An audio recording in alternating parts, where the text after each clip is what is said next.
K through grade 7. Hope McLeod, Director of Student Support Services, 8 through 12. Mary Robinson, parent, kids here, exchange student, and a community member. Alexis Holdren, parent of a junior. Kevin McGrath, parent. Skip, you want to introduce yourself? Oh, certainly. If you don't know me by now, you should on me. Skipper, I'm on the Alpine Regional School Committee and the High School Committee, just recently re-elected by a landslide on Tuesday. I'm Richie Smith with the School System Psychologist. I'm Heather Devine, a parent of an elementary student, and I'm on the IPAC board. I'm Becky Fontaine. I'm on the IPAC board. I'm a parent and a teacher. I'm Julie Lively. I'm co-chair with Laura on the IPAC board, and I am a parent. I'm Sharon Engler, and I'm a parent of 5 children. 3 of them are in college. Oh no, 2 of them are in college. One of them is a senior now in high school. One is a 6th grader, and one is a 4th grader. I'm actually like parent of 2 students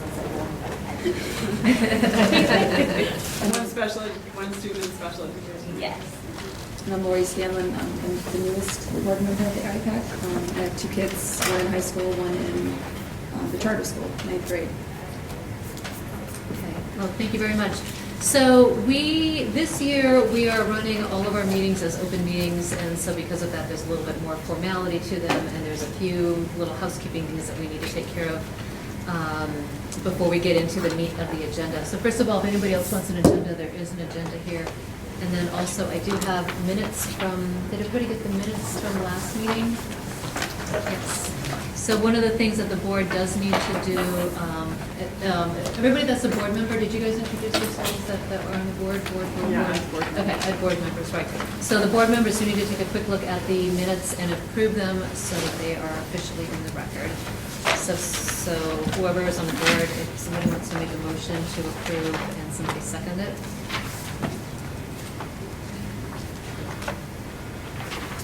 I'll make a motion to approve the minutes. Okay, would somebody like to second? I will second. Okay. All in favor? Oh, aye, sorry. Okay. Aye. Okay, so moved. Okay, also as part of that, we were taking a look at the bylaws that were initially adopted in the year 2014, which I believe is when the IPAC was first formed. It was reformed in 2014 and had been dormant for a number of years. Okay. So I printed out the 2 main pages of key information if anybody wants to take a look at that. Basically, as a board, we can take a look at the current bylaws and where things, where we're not necessarily in compliance. We need to figure out how to become in compliance, and if there's things that just don't make sense based upon our board, our size, or whatever else, we can make amendments to the structure of this. So I want to just take a quick glance at this now. We can't make any changes now per our bylaws. We need to have basically make an announcement now that at the next meeting we would make changes, but I want to at least take a quick review. So once everybody has a copy of the first couple of pages, I mean, basically we're in compliance for the most part. I'll just read a couple of the key things. Advise the school committee and the director of student support services on matters that pertain to education, health and safety of the students with special needs by providing direct parent input, review, and feedback. Meet regularly with school officials, director of student support services, the school committee, and so forth to advise, participate in the planning, development, and evaluation of the district's special education programs. One of the things that we as a board, at least in I've been on it for the last year, I don't think we've had a regular structure with the school committee, and I think we need to definitely make sure that we are notified and on the initial distribution list of all school committee meetings, and then make sure that we have a much more active role within them where we've got either one person that's always going to go and takes minutes and reports back to the group, or have a team of people of can you go, but I think we just, especially there's like 2 or 3 areas in here where there is to be a lot more interaction between us and the school committee, and I don't think there's really been much, at least in the last year. Any No, I mean, notes kind of I've been tricky. attending school committee meetings, Uh-huh. but we haven't had a formal, like, IPAC report to the school committee or anything like that, although Right. Amy emailed me and asked if if we would like to make a report at the next school committee meeting. Mhm. So I did respond, yes, we would, but I haven't heard back from her, so when the meeting is. Is that the All Island? Yeah, the All Island, right. And are they on a, I'm When sorry. is the next It's one? November 27th at 4 PM. You need to see What day of the week is that? that. I think it's a Tuesday. It's another different time. are they on are they typically on the same day of the month? They are time? usually on Thursdays. Okay. But, you know, right now we have negotiations and we have budget. And so Right. we've got, Skipper can attest to having a meeting almost every night. So with that, we've just been trying to wedge in where we can. So. But I'll confirm the day of the week. Okay. And then what's the process to make sure that we are, whether it's the co-chairs or whether it's Kim, or that's automatically on the distribution of the agenda? If you just email me, Okay. and I can, you know, make sure that then I can get it to you or email. So Kim and I are both on the distribution list. You but I are? think it would be Okay. great if the whole board was on the distribution. Yeah, Rudy would just add it. So if I just get your, I'm already on the list, but it would be great if the whole board could be on the list, because that way, is that okay? It's a, yeah, I mean, we can Ruda ask has- Rudy to ask. I Ruda- mean, yeah. Ruda said anybody we want. What's the on any board, list, we like could 3 or just- 4 people? I think it's five. Yeah, I mean, I'll ask Rudy. If, Julie, if you'll send me Okay. all the emails, I'll get them gone to Okay. that thing, so that way you can. Would that be, if she has Ruta's email, can she just email Ruta Yeah. directly? Okay. Why don't you do that? So I'll Just email ask her. Ruta directly. At the very least, I think the executive committee of us, which is you and me and Kim, should get the. Any community member can be on that notification list. Mhm. So if you just, I think, that was my understanding from Ruta last Okay. year. Okay. So I think you just give her whatever. And emails Julie, you if you want. would, just CC so she has a context. If your email shows up at 10 tomorrow and I'm not there, Okay. you know, just say, you know, we talked at the IPAC and, you know, you'd like to have these names listed there. Thank you. repeat the time of that meeting? Yeah, 4 PM. It is Tuesday, the 27th. Yep. Okay. Okay. So do we want to, Lisa's not here, but Richie, since you're here and Skipper is here, do you want to check with Amy? And does there need to be some kind of a proposal at AISC to see if we can have a IPAC report? Or Julie, what were you thinking as far as like a more formal interaction with AISC?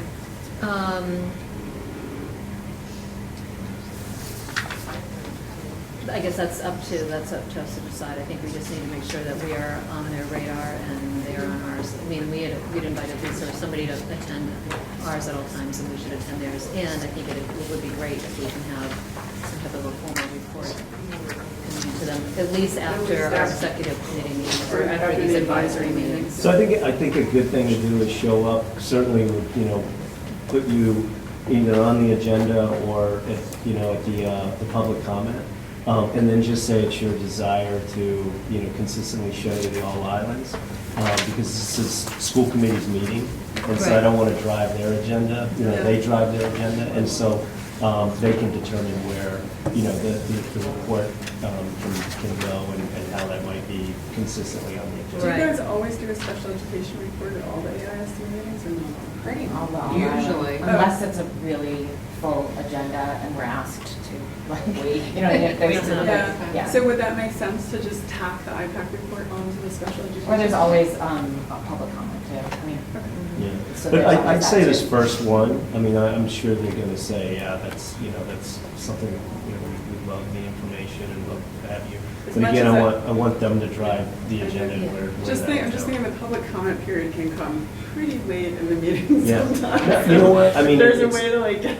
I'll be honest with you, sometimes when we know there's going to be a large discussion around public comment, but you guys are coming at a time where public comment is usually the second or third item on the Oh, is it? agenda. Yeah, Okay. the last In couple general, on the meetings, it's board, been like yeah. the second or third thing. Yep. Okay, all right, So, great, super. Okay. So one of us can, I think I can make that meeting, if not, can you Yeah. make that meeting? I'll have to get back to you. Okay. Excuse us. Okay, the next one is promote a network of parents and guardians, educational surrogates and so forth, which I think we definitely are good at. Promote communication of programs within the community, provide informational forums. I think we're doing that. Promote communication between IPAC members. Oh, I'm sorry, number 5. Can we just back up to 2? Because I wanted to make sure. Oh, you're right. Right. So number 2, so not only are we meeting with the school committee and so forth, we are advising and participating in the planning, development, and the evaluation of the programs. It also includes providing the input of development of policy and procedures, parent and teacher training. Advising and participating may include the development and review of the 3-year plan, the 6-year corrective action plan. So it seems like the intent of the IPACs is to be really entrenched in what you Yeah, guys are the doing. following sentence too, this will include the ability to provide input, review, revise, and comment on any and all regular reports and plans pertaining to special education sent to the Department of Education prior to their being finalized and submitted. Just so you know, the review process is changing for the departments in Massachusetts, and we're not doing a 6-year corrective action for comprehensive program review. It is now going to be an ongoing every 3 years. It's called tiered focused monitoring system. They like to change the names and the initials all the time. So this is just So it's reflecting the old so it's system, whereas I'm sure they'll probably put more language on this. totally, it's more focused on certain areas that maybe we've found that we needed to address more. We're not really sure. We actually have trainings coming up. Okay. Is this based on MCAS results, or how do they? No, the whole No, state has this is changed. special education compliance for, we have many, we call them SEs for the number of special education things that we have to find compliance in. And so we report and we have to provide evidence. And previously it was every 6 years. And the state would look at also selected random students, different types of disabilities, different types of placements, and look at their IEPs and make sure, timelines are followed and correct assessments are being utilized and all that. So we have to do that. It's not about scores or achievements. It's really just following regulations in the law for special education for IEPs. And so it's just changing. So now they're like looking at certain areas and we're going to be submitting something. So it's a new process. So it just needs to probably be reworded here. So It means that you guys would be a part of the new process. Whatever that looks like. So you might just want to say, just kind of reword it in a way that reflects like Department of Education, Special Education Program Review. Julie, you're going to do the review. Yeah. Okay.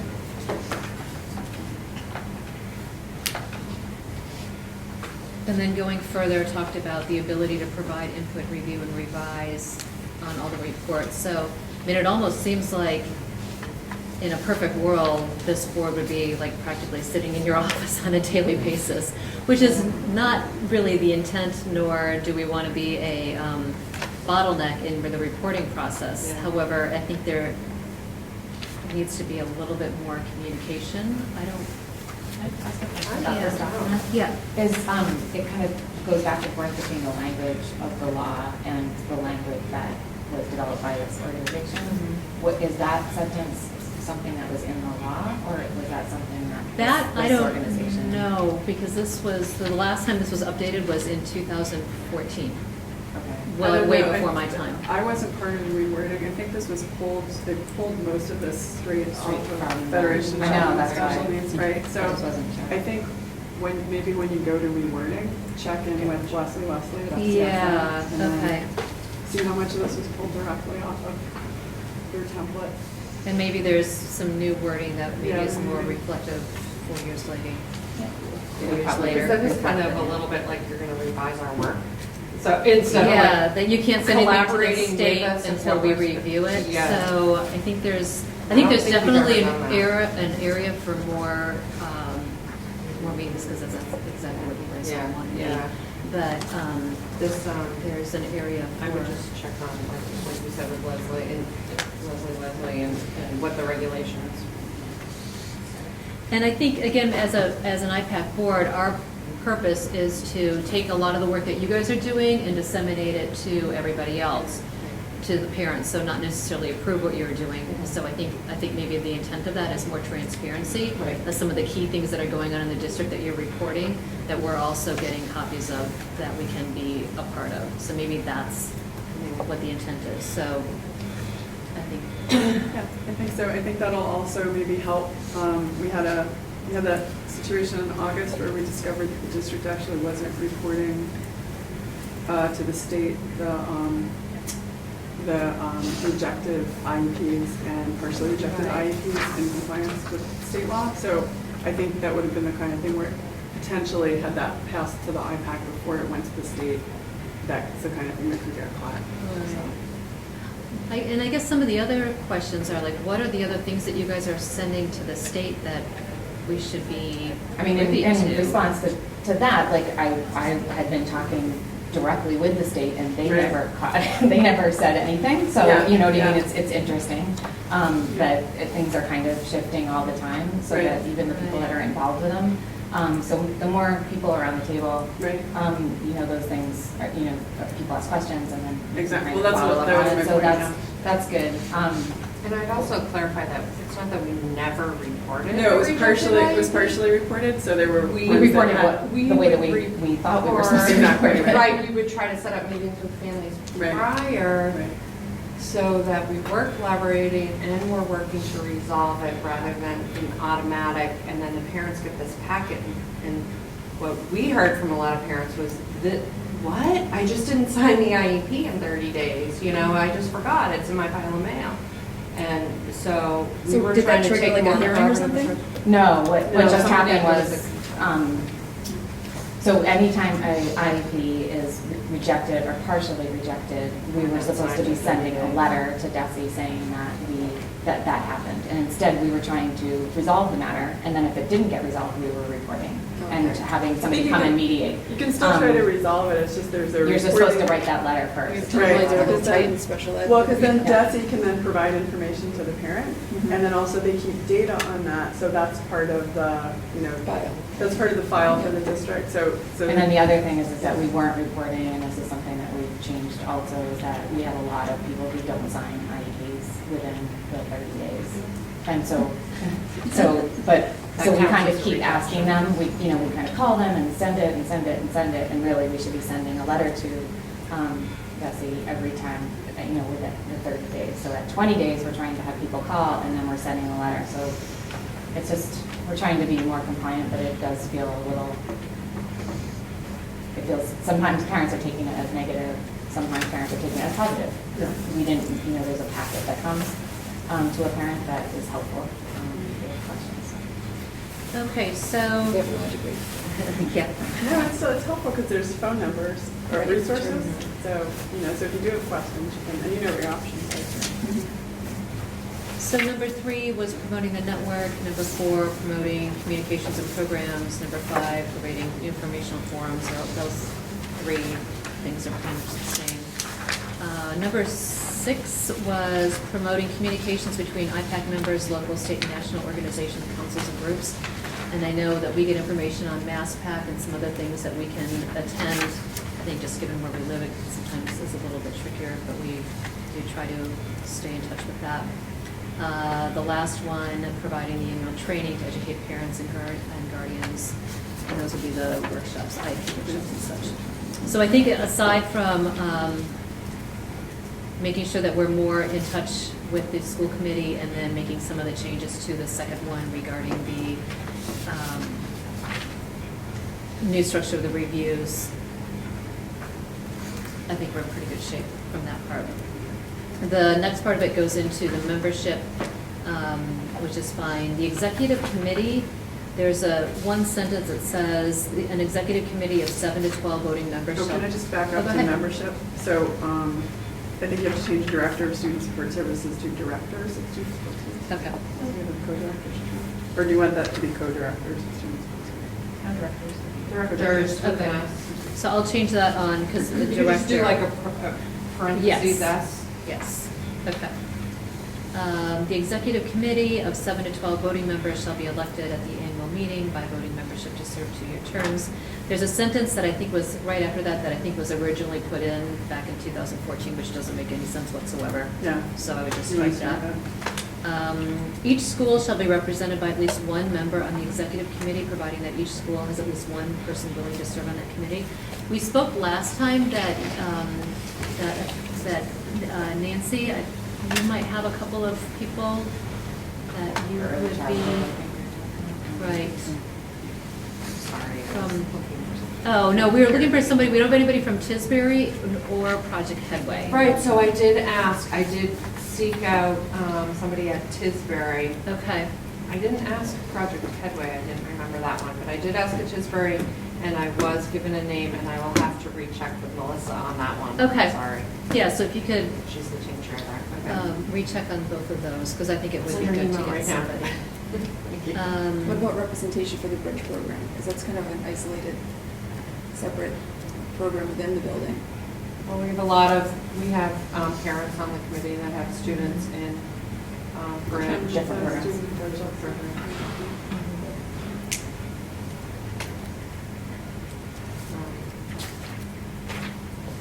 After that, it just talks about the co-chairs, the recording secretary, the structure. Do you want to add, so Lori, was your point, do you want to add a sentence that each school shall be represented by saying shared services, something about a shared service program representation? I think it's important just because it's such a different model. It's not, my daughter was in it in Oak Bluffs for a couple of years, and it was a very separate model for 1 year, and then she was included in the next year, so I think it's. Bridge and North Compass, so shared service program. Yeah, do you want to come up with some kind of a sentence about, Okay. you know? And then if the names change again, it's just shared service program. Okay. They're not. No, they're not allowed to change it anymore. Just get a rock engraved with it. Remember links? Yeah, we tried. It was links. Okay. It's Compass. So Article 7, and I did not print out everything, I'm kind of cheap on paper. But just a couple of final things. It talked about meetings shall be held as determined by the IPAC in May, designated as the annual meeting. At this annual meeting, annual report shall be received, and the election of officers will be held. In the past, we've done election of officers in In the fall, September and yeah. had that kick off. So I think that's a lot better, yeah, because we don't know at the end of the school year. It's Right. hard for people to figure That's out. what I was thinking, so I will switch that to September, and we'll do the election of officers at that time. The other thing, it says, written notices of all meetings shall be given to the members at least 7 days before the date of the meeting. I think that goes well above and beyond the 2-day open meeting or the 48-hour open meeting law. Sorry, is and it it written also- notice of the meeting? Of the meetings, of all meetings shall be given to members at least 7 days. We're doing that. And then the Well, agenda. so here's the thing, though. Yeah. Open meeting law says 48 hours, and I think that's all we really need to do, because let's say we met today and we realize we've got to meet on Friday. Well, we can't. We can't meet for another week. Okay. It just All kind right, of, I think it ties our hands and it goes well above and Okay. beyond what open meeting requires. Okay. So I would like to recommend just to strike that, because I think I'm not sure the purpose of that. And then it talks about a quorum. A quorum shall be 7 voting members for the council meetings. A quorum for executive committee meetings shall be 5 members. And we need to take a look at those We have 7 members numbers. on our, We have don't. 7 members. So the only thing a quorum allows us to do is to vote. We don't normally vote on it. We normally vote Go for only, consensus, so I'm not sure, but I think part of open meeting, we do have to abide by some type of a quorum. So we'll have to We're gonna revisit that? revisit that. Yeah. Skipper, may I? Yeah. Skipper is like a Open meeting guru. So, I've been in trouble enough with it, so open meeting Well- law, does there need to be some type of forum for any decisions made? right. What Yes. might that look like here? Usually it's a majority of the committee, not the majority of those present. But if you have a committee of 9 people, you need 5 to have a Okay. meeting. Okay, so, So majority of committee. Of the committee, not, because if 7 show up, it's not 4. Okay. You can So- make it higher if you want to in your bylaws, but most people do. So right now, we have 1, 2, 3, 4, 5, 6, 7. So quorum would be 4 for us. Okay, That's if that committee is made up, the total makeup of that committee is 7. yes. Right, because in the Right. bylaws, it should say, okay, that particular committee membership is 7. Right. Okay, so that takes Sorry, care did I of that. miscount? We have 6 before right now, because Brooke is, we vote absent. You still want 4? Oh, I'm sorry, I counted myself twice. That's always, that always works. Exactly, no, I listed twice, you're right. She voted for me twice. So you mean wrong, differently each time. Exactly, okay, so we So it's need, still 4. Yeah. it is still 4. Okay. Okay. Do you want to change so we should change the bylaw where it says 7 to 12 voting members? Yes, I will change that. Okay, that's that. Thank you for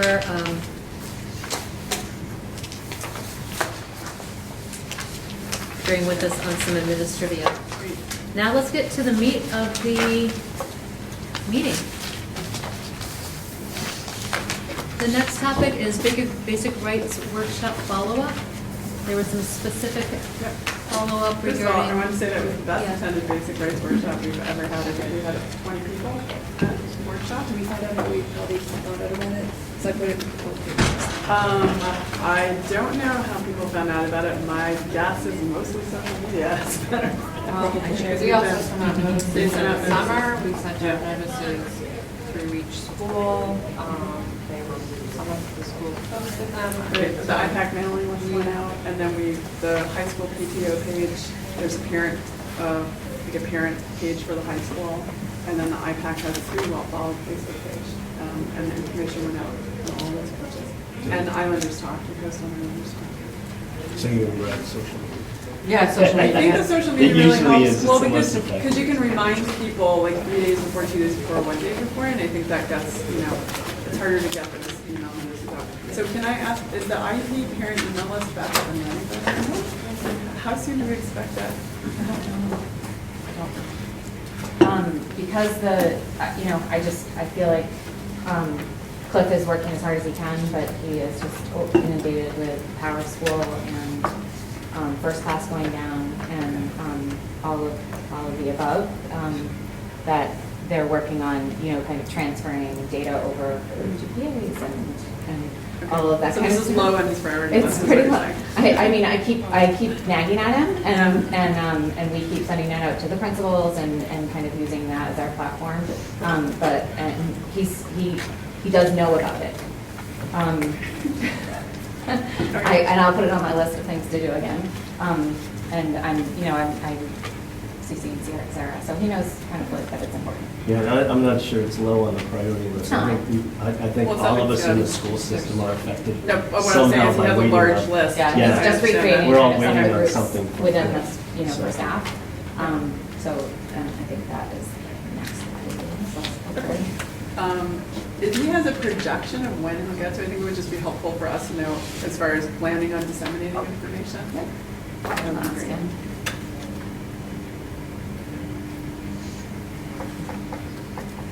Yeah, and I think that feeds back to one of our roles as an IPAC is to be able to disseminate information. And without that, one of our major roles is not going to be able to be accomplished. So I think it's great that we were able to get the best showing for Yeah, IPAC, even without that. Yeah. Exactly. But yeah, we're working on it. Okay, good. So a couple of the topics that came up like multiple times from multiple parents. The first one was suspensions, and there were questions and concerns around manifestation meetings, what protocol is for manifestation meetings, and how suspensions work for kids on IEPs. So can you give us a little bit of a rundown on the manifestation meeting process? Because there was some confusion. Well, okay, I can just talk about it in general, or you could ask me the questions that were brought up specifically. Which one would be better? I mean, so the manifestation determination happens after the 10th day of a suspension, either in-school suspension or out-of-school suspension. And so what it is the team with relevant kind of people from, the person's family and the school, usually school psychologist, guidance counselor, and other teachers, give information at those meetings, and anybody the parents want to bring.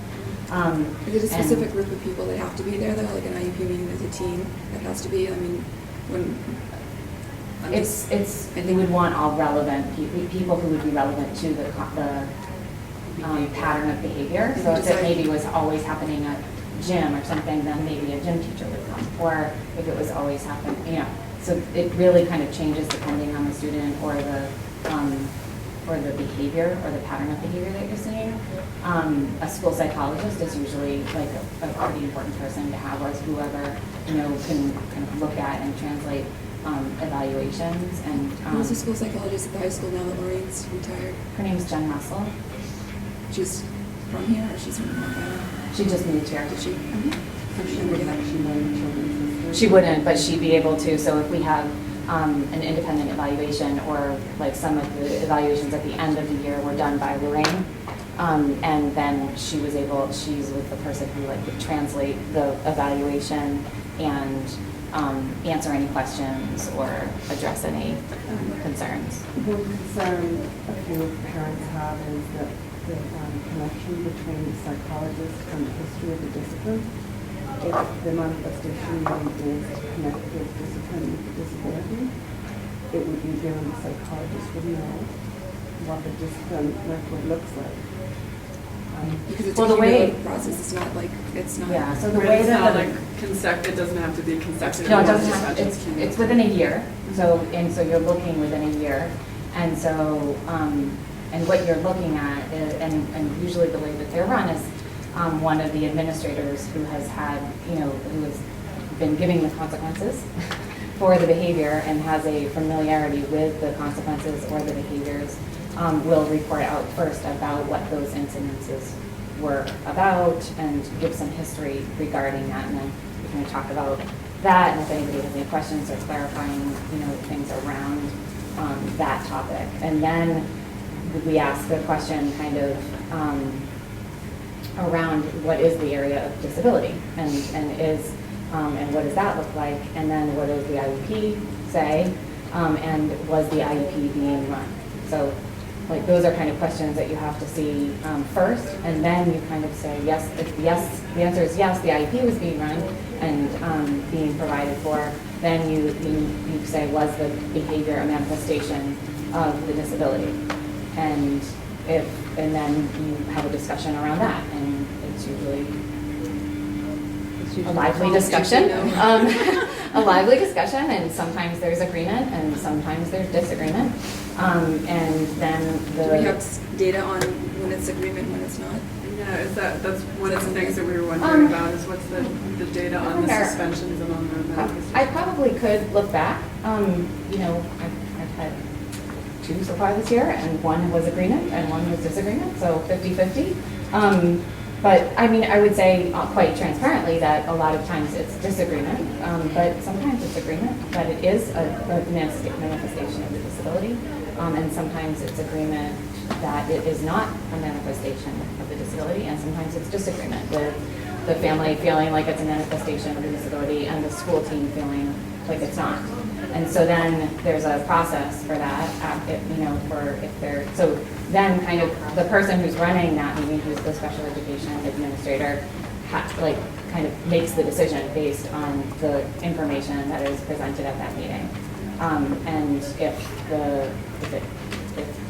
it's not agreed upon and the parents want to appeal that, they can appeal it. How do parents know how to prepare for it? Because the 2 things that came up for people is who calls the manifestation meeting? The school does. The school does. And how much advance notice is the parent entitled to? Because that was a phone call that I got this year with a question. It has to be held within a certain amount of days after. 10 days. It's as soon as possible, and in fact, it can be almost immediately after or before the hearing. If at the 10th day. Because you don't want to keep this child out of school, you want him to be educated. Yeah. So you want to meet as soon as possible, but if the parent can't meet that next day, then you try to schedule it. I mean, it's a question that I The actually sooner you can meet, the better. called our lawyer about this year, because I wanted to not have it be too quickly for the parent to not be able to have the information Like the. Right, that was the question. Right, so that was also, so the school was saying we want to have a hearing and we want to have the manifestation at the same time, and it was almost, it was like the next day. And so I was wondering, is there a time that we have, I know we have to have it before a certain amount of time, but is there a time that we can't have it before? And she said, no, as long as the parent agrees, then you can have it as quickly as possible. So you would have to kind of ask the parent if they wanted more time to get ready for it, they could have that time. But then you would have that in writing or. So I hope part of the letting the parent know, oh, look, your kid's been suspended for more than 10 days. He's on a 504 and a 19 or one or the other. We should have a manifestation meeting. And then who prepares the parents? I mean, do they then have to hire a lawyer or come to the IPAC? I mean, what's their next step? Because it seems like they're coming unprepared for the meeting. That was kind of the general feeling that I got. That's how people are feeling unsupported in that process. People felt unsupported in the process, like they didn't know where to go for resources or what they needed when they went to the meeting or who they should ask to go with them. So where do they find that information? I would say go try to seek an advocate for help or another parent that you know who's gone through it. Call Hope, call myself, and I mean, I don't really have responsibility. Might be something like, okay, your son's, we're gonna have a manifestation determination meeting. Here's a list of people you can contact to support you in coming to the meeting. You can call in it. We should have people, I've always said, we should have people, advocates that are available and free to people and community. Well, that maybe can that might be support. maybe that would be kind of a neat thing for you guys to come up with, parents within your group that you'd be available to help another parent, answer questions. This is an area I feel comfortable meeting with another parent because usually advocates will charge you money. So I don't want to be recommending somebody that's going to charge you money, so I think, there's the Federation, there's, we have advocates that come and work on the island quite frequently, that you're familiar with, like Cape Cod advocates, and is there a more formal resource that parents can go to online that would tell them how to prepare for a manifestation? Right. That's what I'm Rights Laws is a good resource online. I was thinking if we had information. That's what I was could thinking. make an information I packet. think that would be helpful because when someone We says could that add that to our determination, when I have a concern. then you hand them, here's a place to go for resource so you can see how you can prepare for it. This is what these are the options that you have. These are the questions you want to be looking for. Right, these are the questions you Would want to something like that would have been helpful? Was the information you're getting at that meeting, would something like that would I think address so. some of It those seems like, issues? I think so, because if people are calling me to say, the meeting's scheduled for 8 o'clock tomorrow morning, I have no time to call anybody, is that legal? That's not a question that they should be calling me to answer. Like, I am a volunteer with a parent volunteer organization. That's information the district should be providing to them. Maybe we can post it on the website too. I hesitate to post too much stuff on our website because I don't want the IPAC to become the go-to resource for legal information. But I feel like the district should, I think it would be a good idea to provide a link, but I would just want to, we've had situations in the past where I feel like the IPAC has sort of been funneled into this position of providing information, and I feel like there's a more formal, a more formal channel, exactly. There's the, problem resolution, calling George Hale, there's the VSCA, there's the So that's what I've been Department of Ed, doing. they have all that, and that's what you want to do. Right, so that's You what don't want I've to been be doing. in the middle. No, exactly. So what I've been doing is sending people to George Hale, but to do that at 5 o'clock in the evening when the meeting's at 8 o'clock in the morning, that's, he's not going to answer the phone. So if there is some kind of a packet, then So we could add that like to our little, Could we get numbers on suspensions for children on IEPs and 504? That's something I actually requested to you by email about 3 or 4 weeks so- ago. Did you have that? So it's on the DESI website, we have to report that, our schools have to report that, so it's not, we don't have our full sum for last year, so it's right now, they have 16, 17, 15, 16, and 16, 17 is what I printed out. Do you have copies of that for me? I was hoping that I'd get the 17, 18 information because it went in October, but it's just not up on the website yet. And I wanted to have it be consistent, so it could be comparable. So I started looking, so I don't have that, but I will give you this stuff, which is, I cut and pasted the stuff that I thought you would find more relevant, which was all students, with disabilities, and I did female and male, just to see. And then in-school suspension, out-of-school suspension, expulsion, emergency removal, and alternative center. Okay, and that starts with, that's a 10-day. Does the No, this reporting is start all. after 10 days? This is That's all? This is all. That's all This has nothing to do with suspensions? manifestation, this is just all Okay. suspensions. Okay, and that's all suspensions Out of from school one suspension or day? in school, all Both. everything's Broken down. And that's from even one day of suspension that goes into the reporting? Or- And all of those types of suspensions accumulate to become manifestation determination at the equal 10 in the school year. So More than 10. Doesn't matter if it's in school or out of school. More than 10, within a year. The other thing I noticed when I was counting was that it counts, like, so it says students disciplined is 41, but it counts every time a student is disciplined. So if you have one student disciplined 4 times, That could it's be gonna one, count. that could be 4 of Okay. the 41, but I don't think that they, that's part of the numbers. So I have 131 children with learning disability for that year, and the 13 were disciplined, which is What are you 7.6%. looking at? Wow, I went through it and just. Oh, you did it in a different way. This would be so great if we actually had, it's really hard to have a discussion. Because I was about just return. writing it down rather than I didn't have a graph, but, so if we go under the year and then we can go, it has each, infraction. So you're just.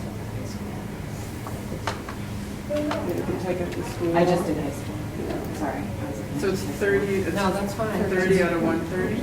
131 total that learning disabled, or learning Is that disabilities. only 13 learning were disabled, disciplined. Laura? That's all the children that were, that's the phone number. Like high needs, ELL. I just did students with disabilities. Did you do just learning disabilities? That's all that he gave back. So it's not 504 We is can reported? break it out into No, they're not. different. Oh, so 504 suspensions are not reported?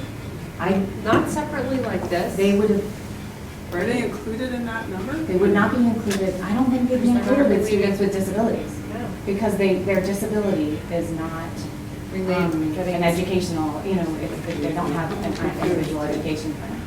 Okay. They would be counted in the student's discipline, but they Right, wouldn't but be. they would Kids be with counted as ADHD breakdown. have lots of discipline issues a lot of times, so that's a problem. I mean, maybe they should be put on IEPs if that's the case, because we have No, to. well, it's specialized instruction, which Right, is so what I'm- there's an IEP for, and that's what DESE counts as a student with a disability, is a student receiving specialized instruction, which is an IEP. And if a kid's getting suspended out of school 10 days out of a school year, there's a problem in the kid's life that's getting in the way of his education. So that's a Right, but- disability. So we're just talking about what they're reporting now.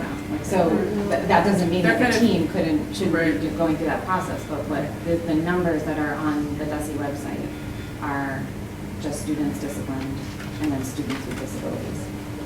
And then, so students with disabilities does not include the 504.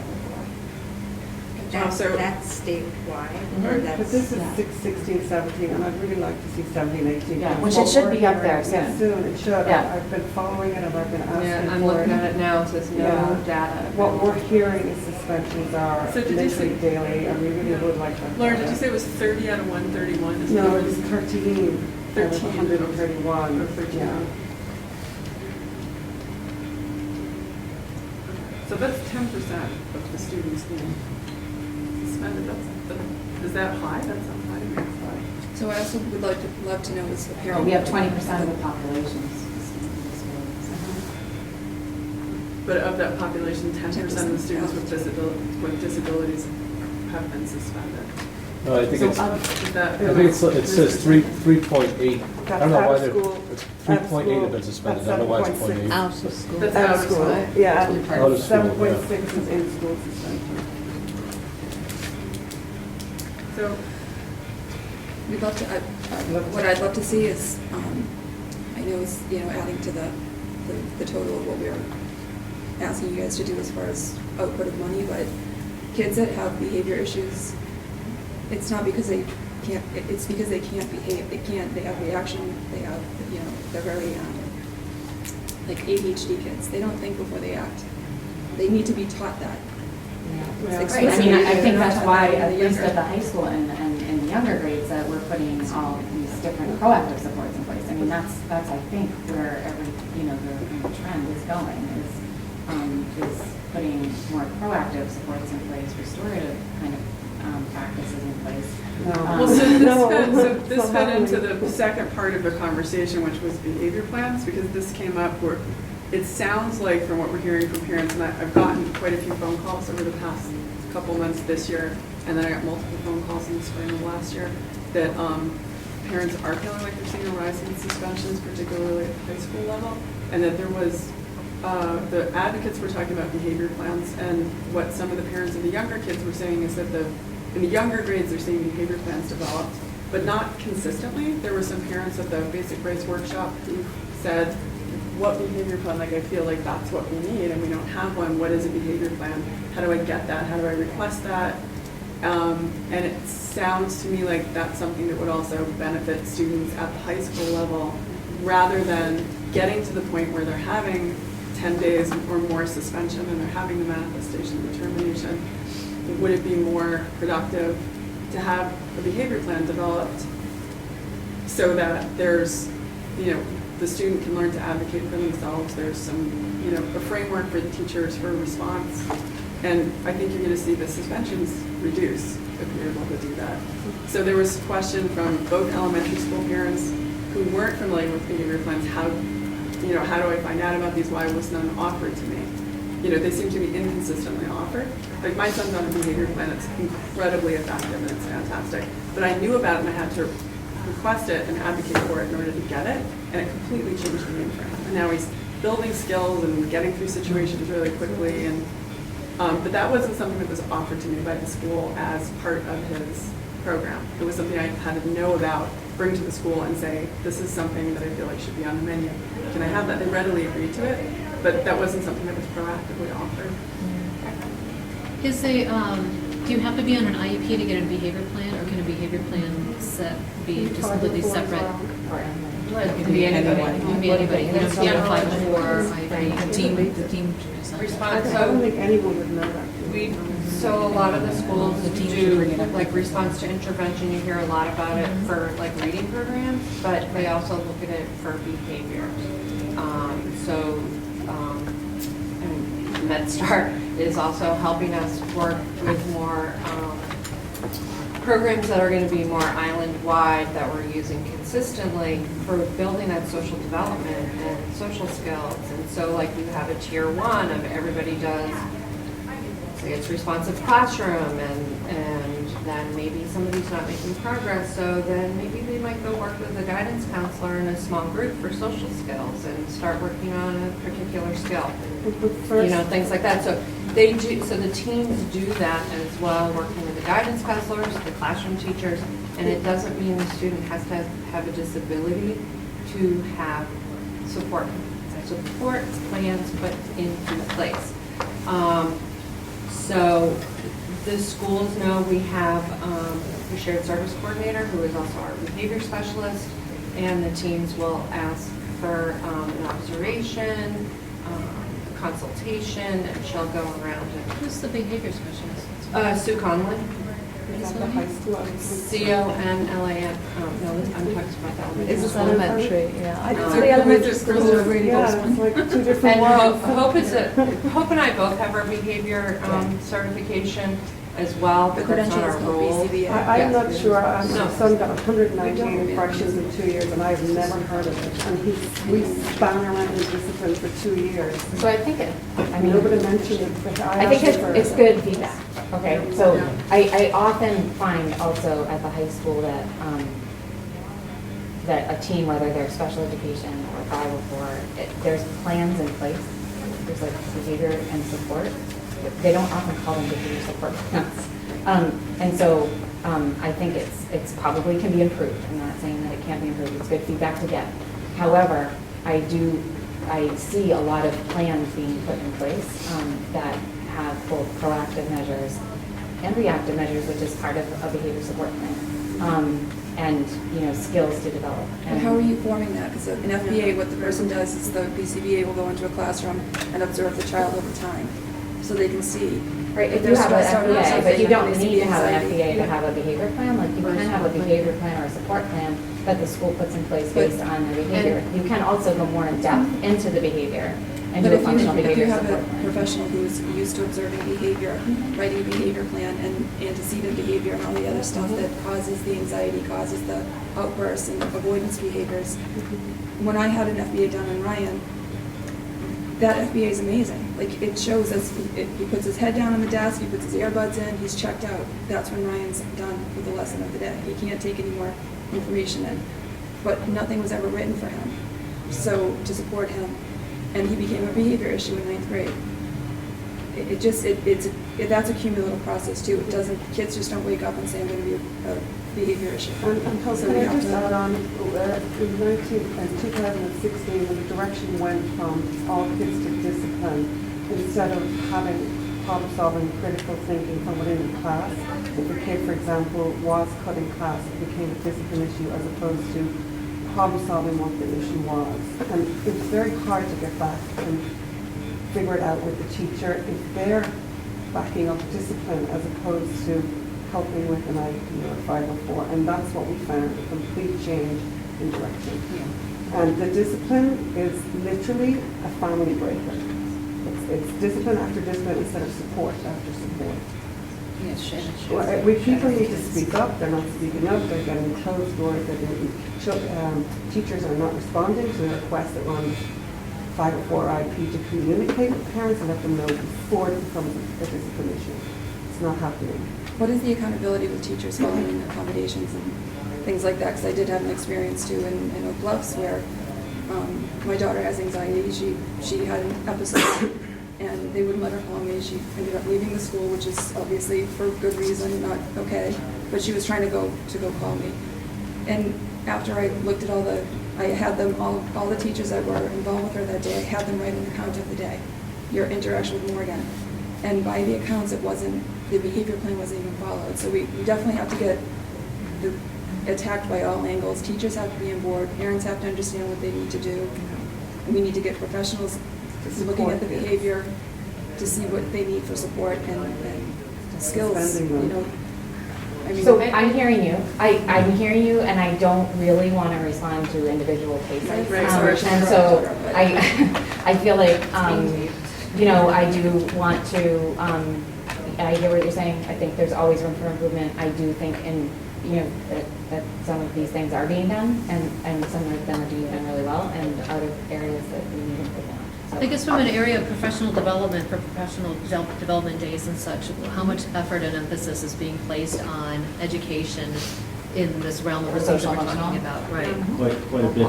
There's been a strong emphasis on it for the last couple of years, coming out of Hope and Nancy. And so, training our ESPs, training our teachers, especially those who are working with children who might, present the biggest challenges. So I feel like there has been an emphasis since the Jim Shilling law evaluation. That's really reported a lot of our professional development. I just wanted to, I haven't been attending the meetings, so I'm just really trying to listen and, I hear what Hope is saying, and I echo what Hope is saying. Just, we have no doubt we can improve. I don't want to put this blanket on that, our special ed teachers and our regular ed teachers are not doing their jobs. It sometimes feels in meetings that we hear just the critical side, and understandably, parents come here because they have concerns for the kids. But I should add to what Richie's saying and saying that the phone calls that the IPAC gets are not usually the phone calls. My kid's doing fantastic. Yeah, They love special education. Right. Those are the people who are responding to your survey. Right. The other 20% is calling the IPAC. So, Right. so those are the phone calls. Yeah, I that appreciate We're not that. calling it So- out, which is even worse. So Right. this is a great venue to hear where we can improve, and that's what I'm trying to work now, is just, again, listening, and we go back and we talk about how we might be better at certain things, communicating and all the way to, how we intervene with individual kids. But I think overall, I don't want it to get lost in our discussion of, there are a lot of great things going on. There's a lot of people bending over backwards for our children. And I see it every day, and I know Hope and Nancy do as well. So. And like Becky, who is also works in our shared service programs, and you just did one of our new trainings, the safety care, you just came directly from that. And so we've done a huge emphasis on getting all of the paraprofessionals across the island trained in de-escalation, preventative practices called safety care is the program that we're using. And it's a shift from what we've done before, and I think it's much more targeted for our students that do exhibit difficulties.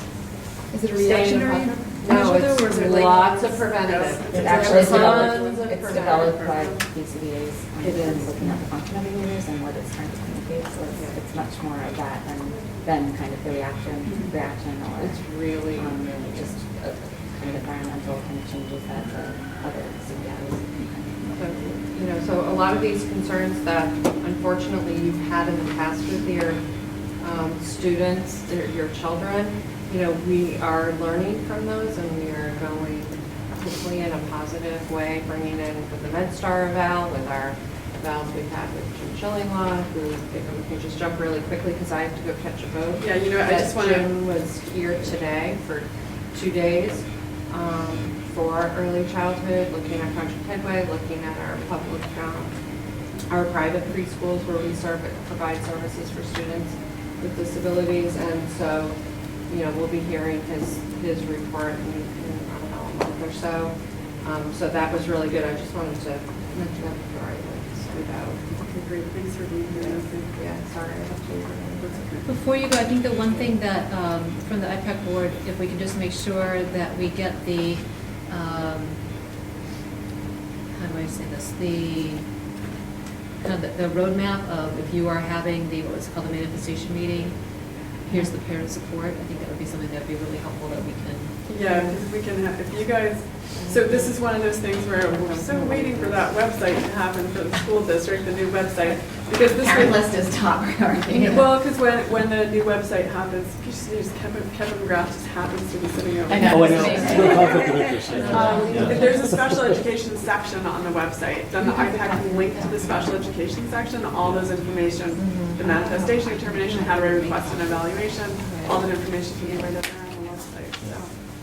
But yeah, if you can provide that to us in the meantime, then Kim can put it up on if there's a document that you guys want together. I'll try to kind of conglomerate a bunch of different ones so that, to make one that's kind of user-friendly, and then we'll do that to you guys and put it up on yours, and we'll have to. So I think the takeaway from this is, it sounds like from the meeting, more parents want to know what's a behavior plan, can these be offered? So when the team determines, I think that needs to go on the menu of things that's talked about, because it sounds to me like if the parent doesn't come with a working knowledge of what a behavior plan is, it sounds frequently like the team's not offering them in situations where it might be appropriate. And sometimes it's called different too. So Right. they might have a support plan, or they may have strategies put in place, and you just don't understand. That is similar to a behavior plan. So it's like The parents who come to me, it doesn't sound like there's like a menu of, so that they can preview with their child, here's what's going to happen if this happens. Part of it's the home support too, so that everyone's on the same page. And then the other thing that it sounds like the high school would really benefit from is I've received phone calls from a couple of parents recently whose kids are in situations where they're on IEPs, 504s, they're failing their classes, and they don't know who Hope McLeod is. So they're talking to the guidance counselors. They're talking to I think guidance they're counselors. talking to the guidance counselor, and their Right. liaison are their first Yeah. kind of people to go to, and then. I'm getting the call when they've maxed out on that and nothing's Okay. been happening, but Hope McLeod's name hasn't come in, so I think your name needs to come into the picture earlier on before the kids hit crisis mode, because then there's less And often, anxiety. I will say, and again, I don't want to address individual things, but sometimes Right, of when course. you contact me and say, this parent has no idea who you are, and I have been emailing with that parent, which is an interesting. Well, no, in one particular case, Communicate, so I'm like, what? just started emailing with the parent though. Well, no, I went back and looked. And Was there? Yes. So maybe. So it's just, I think that people, when they're at a level of, Yeah. upsetness or distress, they don't remember, or they kind of Yeah. say that this has never happened, and. Do they know what your role is, or do they maybe not understand what your role is? Because I'm wondering if that's what the problem is. She used to be. Oh, Nancy, because Nancy used to be, Mhm. So yeah. maybe they, No, these are new parents. Your parents. Sorry. Just camera instructions. I just, Okay. so duly noted, Yeah. I mean, I Okay. got that email from you. I think that we send that out also at the, in the summer mailing as well, like who to contact. So, you know, and if there's ever a problem, like this is who you should contact, so that's also going out. It sounds to me like parents are reluctant to jump the chain of command and go over the guidance counselors because there's a feeling like I shouldn't be doing that. So it seems like maybe that offer should be coming from the Yeah. guidance counselor at a certain point. Let's bring folk in to review. And I the talked to, student's programming. John Fiorito and I work closely, with freshmen, and he's often kind of bringing me in, or I'm bringing him in, or whatever, whoever hears it first. He will try to kind of manage things first and with the liaison, and then at some point he can bring me. So, or oftentimes he'll bring. How's the game going over there? I thought that was the next one meeting. What I'm doing. He's watching football. Oftentimes, like, we'll set up a meeting, Yeah. and that will be our, so something will happen, John will say, let's have a meeting, he'll set it up with Troy, then we'll have a meeting planned, and the parent will say, nobody's, I haven't talked to Hope, but I'm going to be at that meeting. Okay. And so I have, you know what I mean, so the meeting is like coming up, It's but, coming up. and we're kind of like on it, but I haven't reached out to them, because I know they're coming in. Okay. So, but I do try to respond if anybody emails me or calls me in a pretty timely way. Oh, no, I know you do. I think Um, it's more of a sense that I'm getting from parents that they're not sure if things aren't working with the guidance counselor in charge, where to go, what to do, and, if it's appropriate to go. They feel like they're going over the guidance counselor's head. Okay, I think in effort of time, we've been here for a little over an hour already. Let's just talk briefly about the April date and format. We did receive information Yes. back that, that basically we can do the similar basic rights workshop with Tina. Right, we emailed Leslie at the Federation. Yeah, and she was like, basically whatever you guys want to do. Yeah, that's she fine. said that we don't have to do the Federation PowerPoint in order to Right. qualify as having done a basic rights workshop to meet the state qualifications. That Tina and Christine's workshop qualifies as a basic Right. rights workshop. The interesting Denied. thing though that she did So- say was We got that- the email if you want her to forward it to. Okay, yeah, because, we just need her to give us that in writing Yes.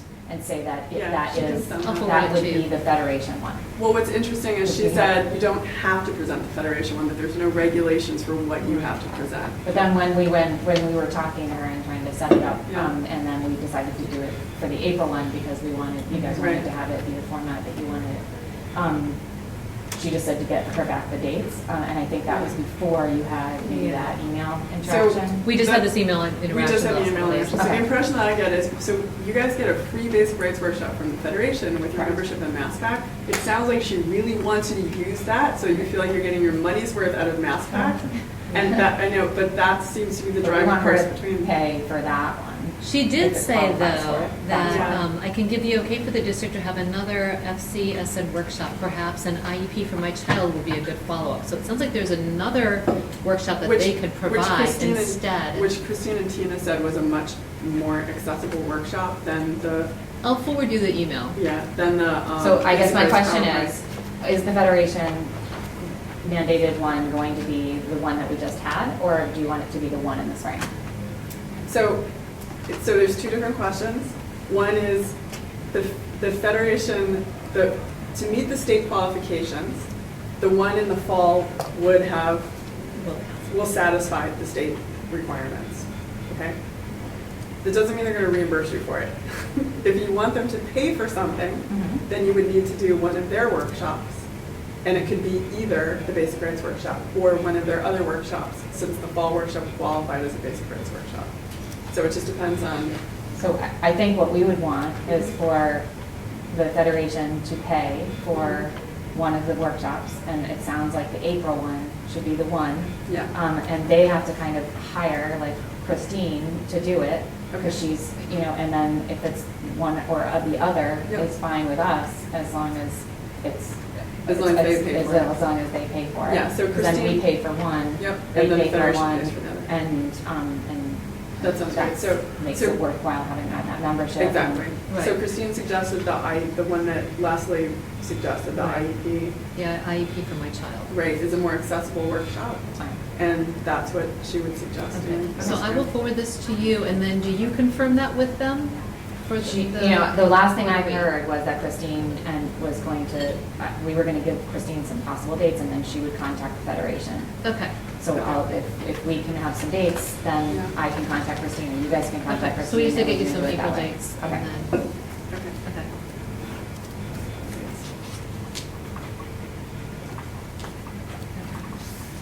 Julie, do you want to take care of scheduling that? Yeah, let's just take a quick, let's see.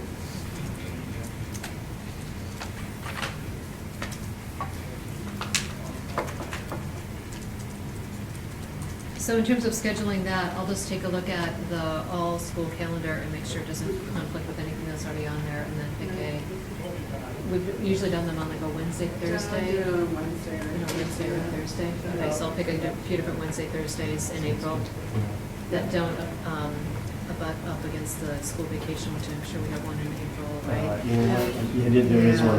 And then on the All Island School, probably about. Yeah, I'll look at Probably the don't All want to. Island School I think that's why we calendar. chose Wednesdays, because that way we Okay. don't conflict with the AISC meetings. Should we give it a little bit of time? You don't have to wait, I mean, obviously you don't want to be right on Right. it, but let some of the times populate or dates populate. Okay.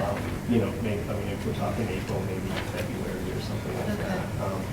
But I know you've got to, you know. Typically, how much time do they need? Yeah, They need they're more. They need a usually- lot. They need a usually- lot, because April's IEP season, so Tina and Oh. Christine, last year, we actually had dates, didn't we have, I thought we had a date for this workshop already. We didn't? Okay. Last year, we I'm had. looking at the, so this is January, the purple's on the All Islands, and so it's not as popular. Oh. Yeah. So, We ran out of time. it's on the way. Okay. You know, there's a lot of standing meetings, but. So I would say we should, actually, because they schedule so many IEP meetings in April, that I think December, that'd be great to schedule that. Okay.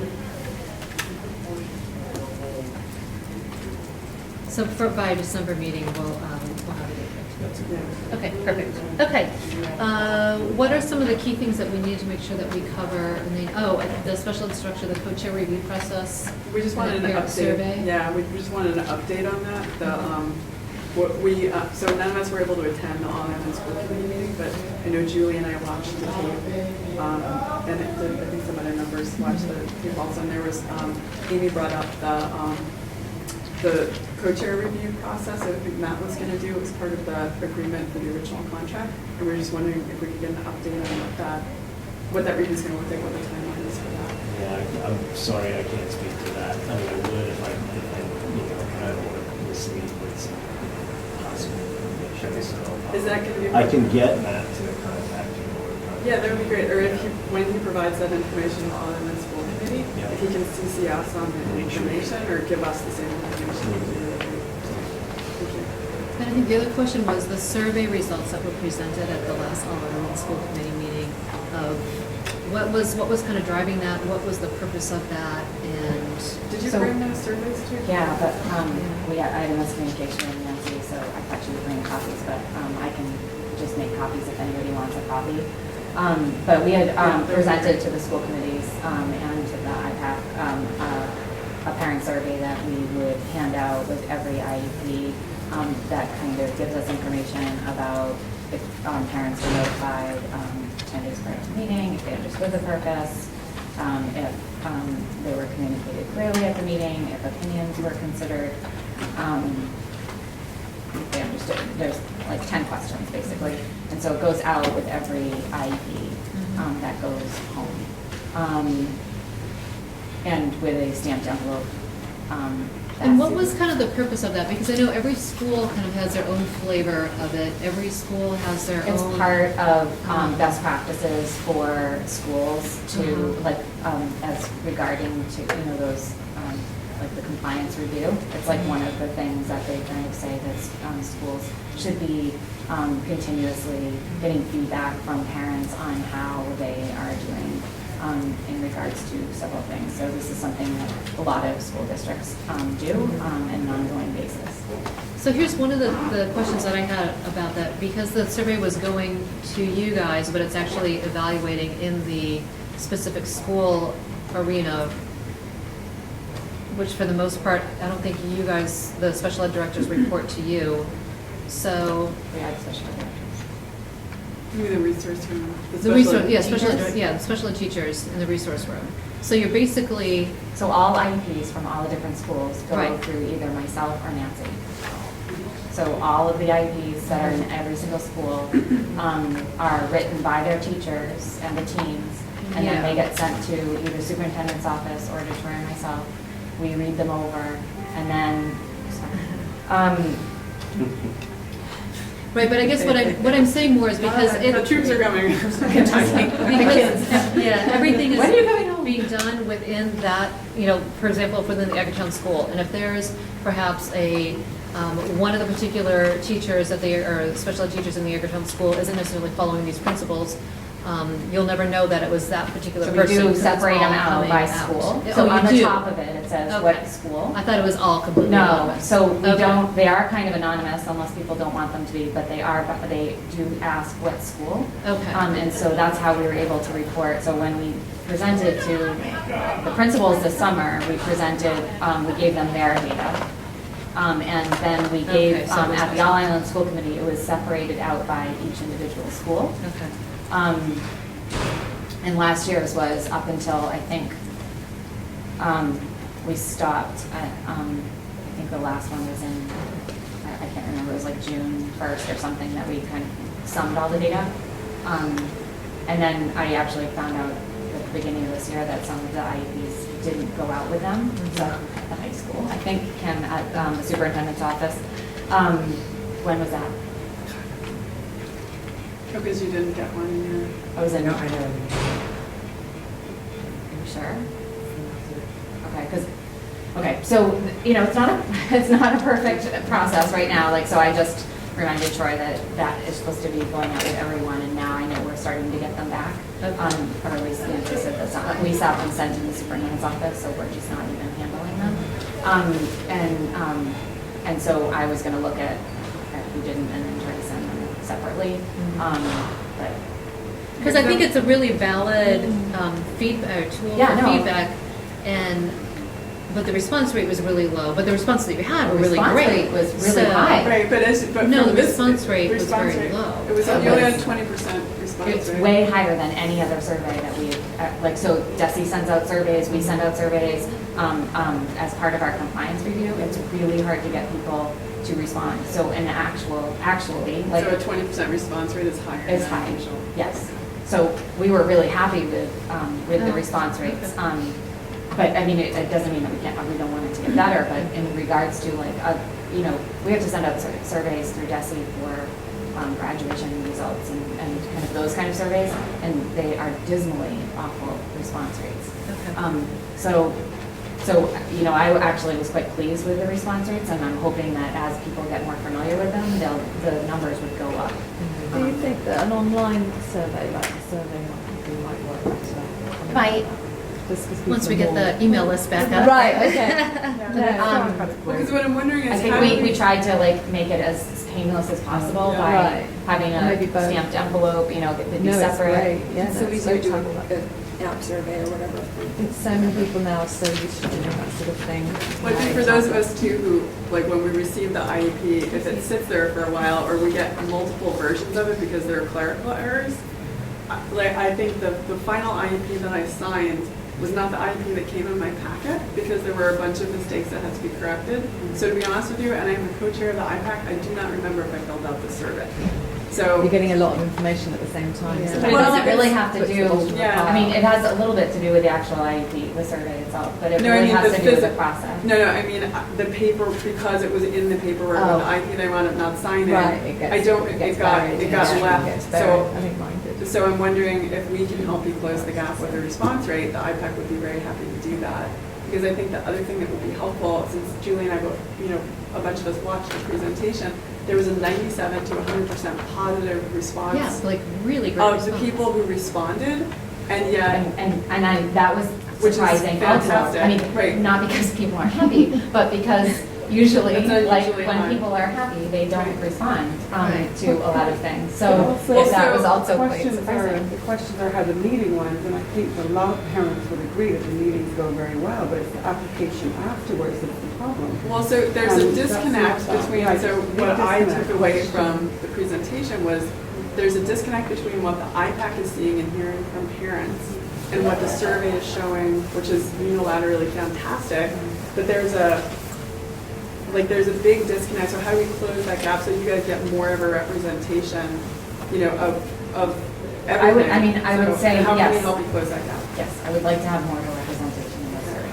However, I would like to say that I do think that the majority of people are happy because a lot of the feedback that we get Yeah, the and feedback on forms that, and and it was concepts. really great to be able to give that feedback to teachers, was positive. And the majority, I think, of the 20 to 25% of kids in our school systems, which is a big chunk, we hear all, when we're talking to them about all of the positive things that are happening. So, generally what we're trying to improve is the smaller percentage that are not getting their needs met, or their families are not feeling, that their kids are being successful, or that their needs are not getting met. So that's, kind of what we're hearing.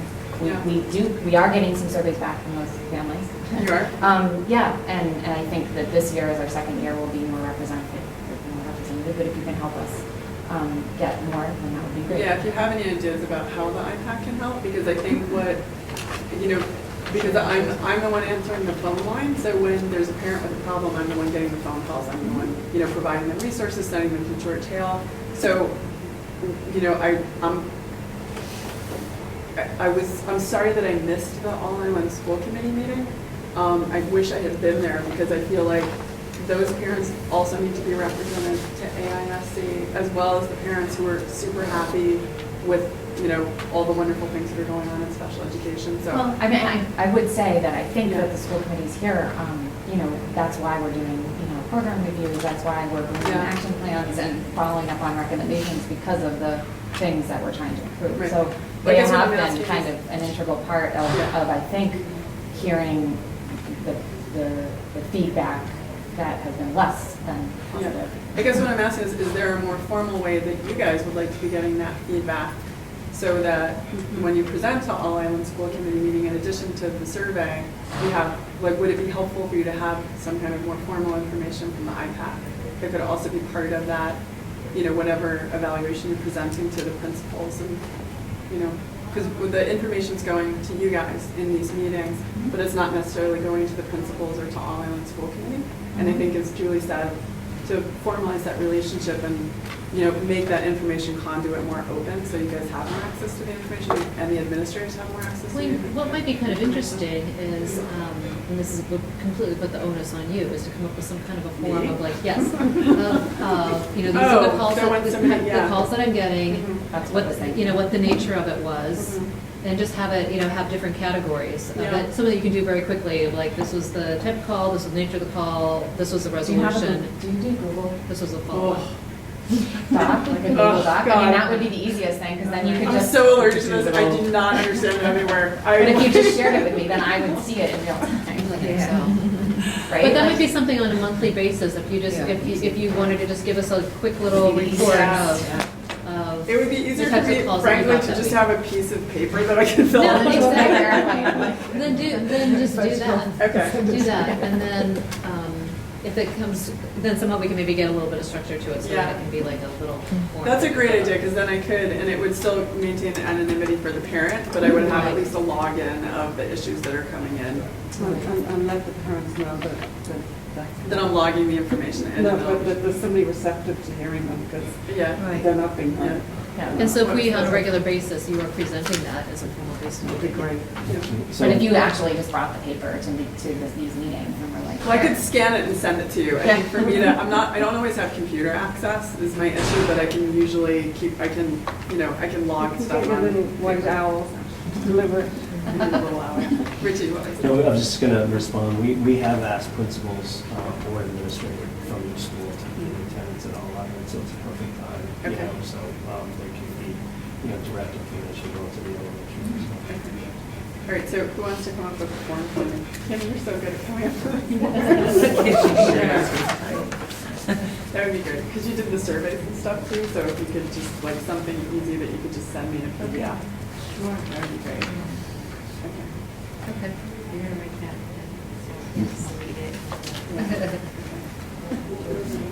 Okay, we've got 5 minutes left. Survey. So we may need to shift, like, This is way down the line, and let's skip this one, and I'll just, they have to come out in any direction.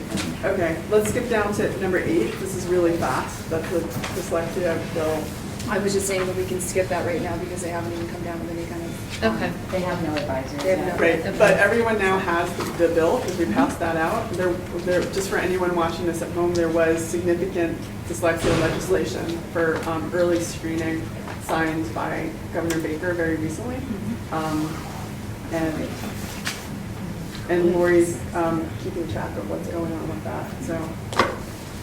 And it's basically not just dyslexia, it says screening procedures or protocols for students that demonstrate one or more potential indicators of a neurological learning disability, including but not limited to dyslexia. So, It's all specific on this. So, one of the things we talked about at the very beginning of a topic not reasonably anticipated or remembered to put on the agenda by this year was the coffee, the December coffee. Yeah.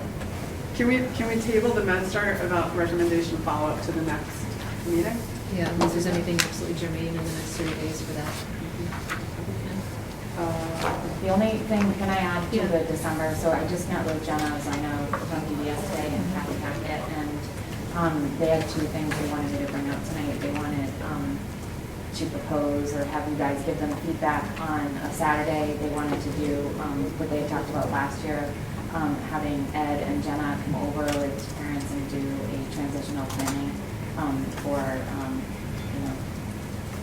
young people that are 14 to kind of transitioning out of high school and becoming adults, and how to plan for that. So they wanted to, Jenna was asking Ed about 2 days in January, the 12th or the 26th, for a Saturday to do from like 9 to 12.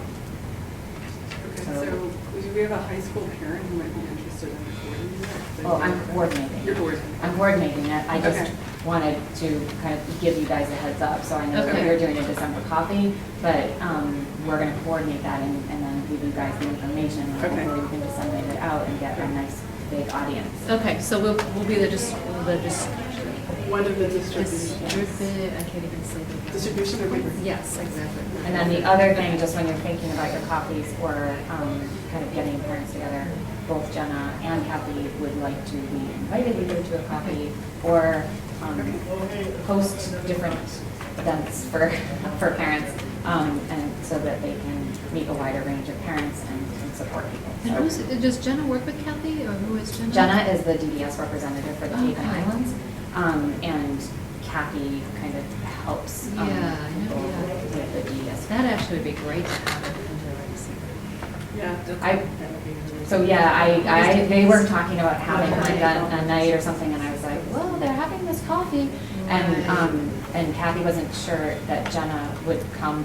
It's on because she thought it was on a Sunday, but Jenna said she would. Okay. So You just have to let her know ahead of time. So if it's in December, I think she probably would be able to make it. So I think we can plan the December coffee by email. Okay. Is that okay with you guys? Let's just take a quick look at dates when we're together, though. So, I And can mean, someone else please plan it this year? and not actually, me? the only real dates that we have are December, oh, I'm sorry. Oh, yeah, December 9th or the 16th. The 2nd, 9th, or 16th. Sunday. Sunday, December 2nd, December 9th, or December 16th. Second's the weekend after Thanksgiving. So I would say that's not. Yeah, it's the week. We do have a full week back at school. Right. Oh, the 9th, is Christmas in Edgartown, is that the 8th, 9th? That's kind of a crazy weekend, right? So we probably would want to I feel like do, it was the 14th we did it last year. It was like right in the middle of December. so, yeah, Because there were holiday cookies. the 16th. Should we try for the 16th? That made an impression. Yeah. No, but Becky made this crazy array of holiday cookies. It was like almost like a little pre-holiday coffee thing. So should we try Is for that December too- 16th? I'll tell you what, why don't we do an email around, Okay. because not everybody's here, and pitch out either the 9th or the 16th. Okay. At the West Tisbury Library, we can check with them. Thank you, guys. Okay. But somebody, seriously, I need somebody else on the IPAC board to volunteer to work. Will you? Yes, I will. Fantastic. Okay, great. I can check with that. Thank you. Okay, great. Okay, and then we need to set. Just to go back to the suspension Yeah. numbers, like, once they're up, I will send them out. That would be great. Once that's Can you do on. that? Okay. Yeah. To the board. Yeah, I mean, it And, sounds like Clara meant to do that also, but, like, it sounds like she's like checking, all the time on the website, but.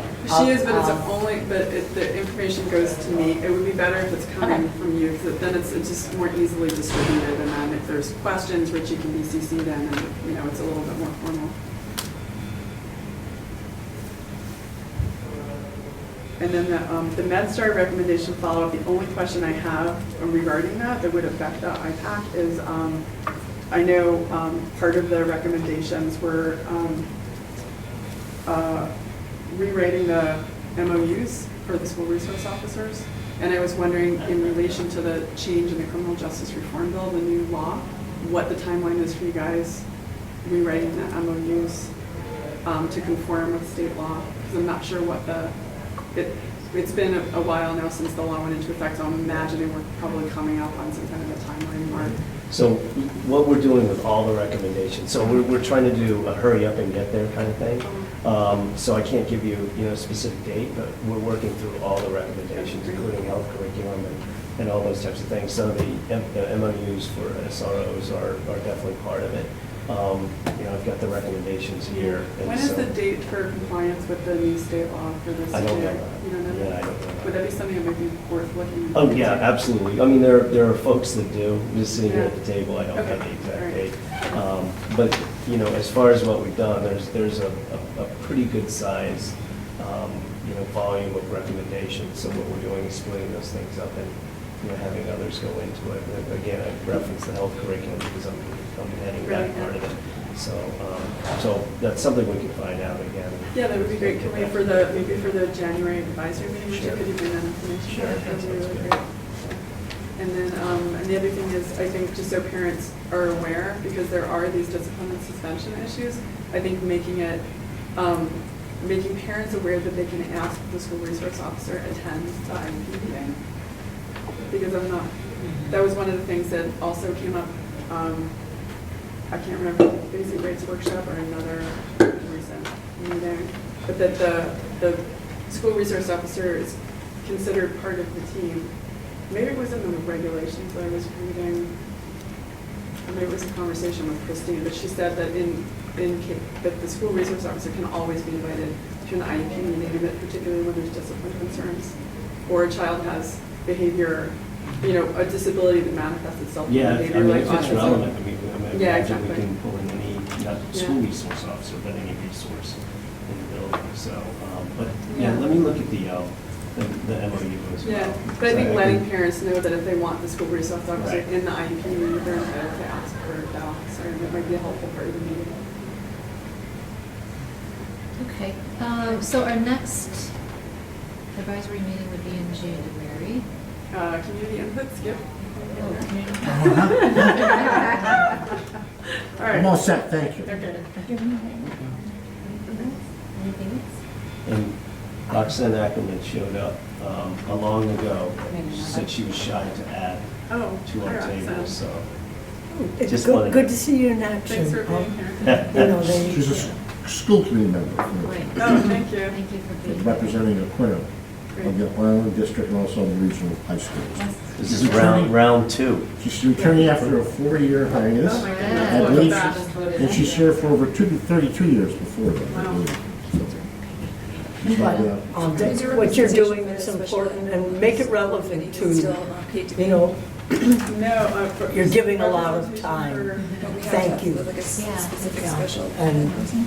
No, but you're doing this on, it's important for Yeah, the but she's not kids. specific for stuff. Oh, I thought it was.